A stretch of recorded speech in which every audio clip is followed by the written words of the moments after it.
Nurses from across England will lobby the NHS today over the pace of reform, although protests over the state of the National Health Service are by no means new. Staff say there's an unprecedented head of steam building up. These are the main complaints that they have. Sudden budget cuts, which threaten patients, they say, and jobs. Rapid top-down change, which has hit morale.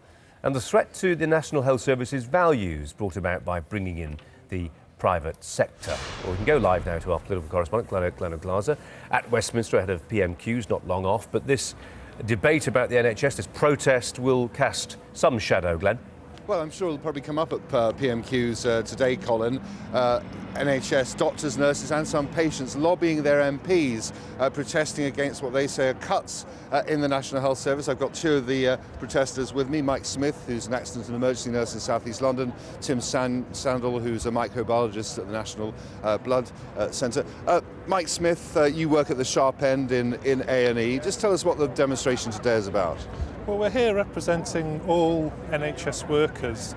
It's not a union thing. We're here together because we're very concerned about the cuts that are going on across the NHS, and we really want to get that message across to our MPs today. What is morale like amongst your colleagues, people working in the NHS at the moment? Well, there's a lot of upset really, because everybody's post potentially is under threat, particularly in those trusts that are seen as being in deficit. And our understanding is that that might be as much as 21,000 posts. So yes, there's a great deal of concern out there. Now, Tim Sandle, the Prime Minister at Prime Minister's Questions last week, refuted that allegation. He said it's not 20,000 cuts, actually 300,000 more people work in the health service now than in 1997. Do you accept that argument at all? No, I don't. Where I work, we've already seen a 10% cut to the workforce and more planned. It's redundancies and the threat of privatisation. So have things got better or worse in the NHS, given the amount of money that's been poured into it over the last 9 years? I think initially you did see an improvement sort of 97 to 2001, but over the last few years, and this last year in particular, it's more work for less money. And Mike Smith, you're a nurse. Nurses, obviously, as I was saying, at the sharp end, and possibly potentially suffering the most in all this. Yeah, I mean, where the trusts are in deficit, they're having to look at bed closures.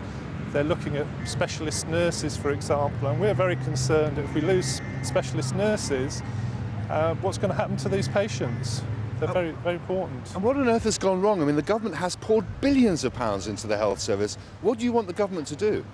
Well, yes, I mean, we are aware that there have been improvements, as my colleague said, but what's happening now is that the deficits have rolled in, and we're having to cut services that we would normally provide, and there's a whole range of issues around that. But we're just very concerned that the direction the government is taking us in, not tried and tested routes. So you're worried about the reforms? Generally, yes. OK, Mike Smith and Tim Sandle, thank you very much indeed for joining us. There you are, some of the concerns, Colin, of the protesters who will be lobbying their MPs today. OK, Glenn, thank you very much indeed. Let's just have a look now at what's coming up this afternoon with Kay Burley.